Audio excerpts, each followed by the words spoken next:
যারা ইম্পোর্টার আপনাদের সাপ্লায়ার জি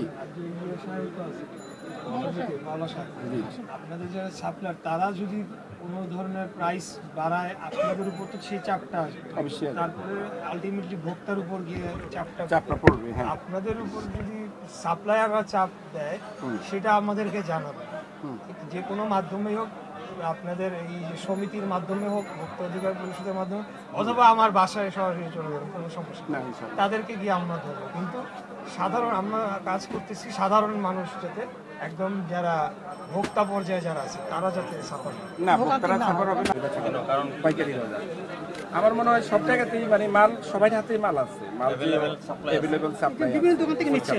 হ্যাঁ, বিভিন্ন খান থেকে। আমি তো একা না, ধরেন আমার মতো আরো আপনার নির্দিষ্ট কেতা আছে তারা আসবে, ওরা আমার কাছ থেকে আর বাইরে থেকে আপনার একটা ওই যে আইনগত বাধ্যবাধকতা রয়েছে, একটা মূল্য তালিকা দেওয়া আছে, লাগাই রাখছি তো একটা সামনে।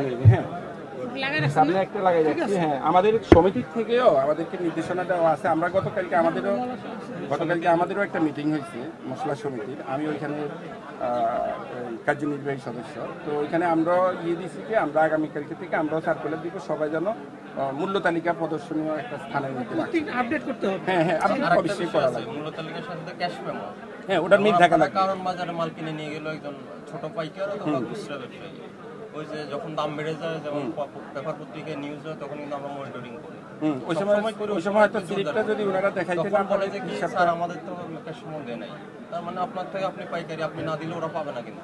না, ওই ক্যাশ মেমো পায়। হ্যাঁ, তখন কিন্তু আমরা মনিটরিং হয়তো অ্যাকচুয়ালি আপনার থেকে ক্যাশ দামে মেমোটা গেছে আমরা এটা জানবো না। ক্যাশ মেমোটা হয়তো হাইড করে, ওনারা হয়তো খুচরা সেল করে একটু ডিফারেন্স রেটে বিক্রি করে, ওই জন্য অনেক সময় যে হয়তো দেখায় না, প্রাইস বাড়াবে। হ্যাঁ এটাই করে, কিন্তু মূলত আমরা দিই জন্য আপনাদের থেকে আপনাদের এন্ড থেকে আপনারা ক্যাশ মেমো দিবেন না 100%। যে আমাকে দেখালেন ওই যে কার্বনটা রেখে দিবেন, একটা কপি আমার কাছে আছে। যেমন আপনার কারণ বাজার আপনি যাওয়ার পরে যখন দেখবেন যে মেমো নাম্বার 201 এই রুবেল ট্রেডিং, তখন আপনি 201 বলার পরে 201 আমার কাছে তো একটা কার্বন কপি আছে।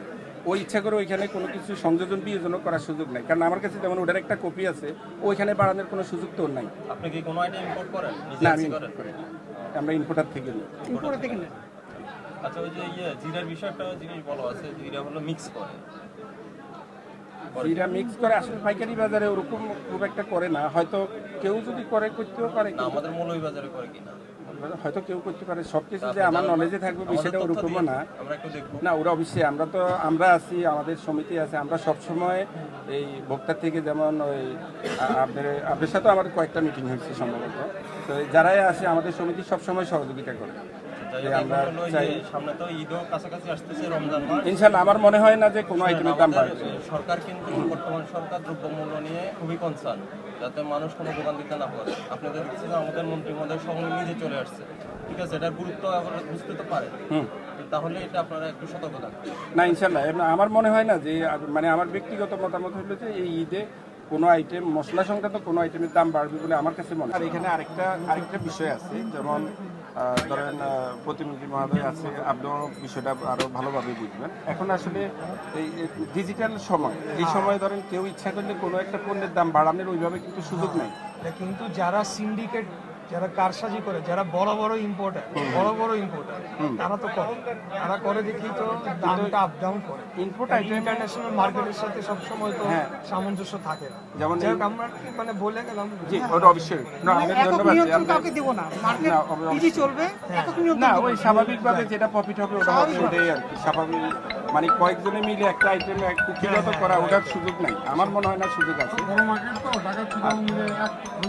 আর স্যারের বলে আরেকটা জিনিস আছে, যেমন ধরেন একটা আইটেম এই বাংলাদেশের মার্কেট কত আছে, ইন্টারন্যাশনাল বুকিং কত আছে, আপনি সার্চ দিলে ওইখানে ইন্টারন্যাশনাল বুকিং কত, বাংলাদেশের ট্যাক্স কত, দুইটা একসাথে টোটাল দি মার্কেটের সাথে সামঞ্জস্য আছে কিনা আপনি দেখাই। আমরা ডলার কনভার্ট করে বুঝতে হ্যাঁ, পারবো। ডলারে কনভার্ট করে সহজ বিষয়। খাতুনগঞ্জ হলো চট্টগ্রামের অনেক বড় ট্রেডিং। খাতুনগঞ্জের আপনাদের সাথে প্রাইসের কি ম্যাচিং আছে, সামঞ্জস্য আছে? আচ্ছা, হয়তো 2-5 টাকা ডিফারেন্স হবে, যেমন আমরা ওইখান থেকে যে মালটা নিয়ে আসি ক্যারিংটার সাথে যোগ হয়। যেমন পোর্ট থেকে মালটা খালাস হয়ে খাতুনগঞ্জে চলে যাচ্ছে, খাতুনগঞ্জ আর ঢাকা থেকে আসতে তো পরিবহন খরচটা যোগ হয়, ওই খরচটা যোগ হবে। আবার এর মধ্যে তো পরিবহন খরচ অনেক বাড়ছে। ধন্যবাদ, আসসালামু আলাইকুম। ভালো মতো ব্যবসা করেন ইনশাআল্লাহ, দোয়া চাই। আসসালামু আলাইকুম।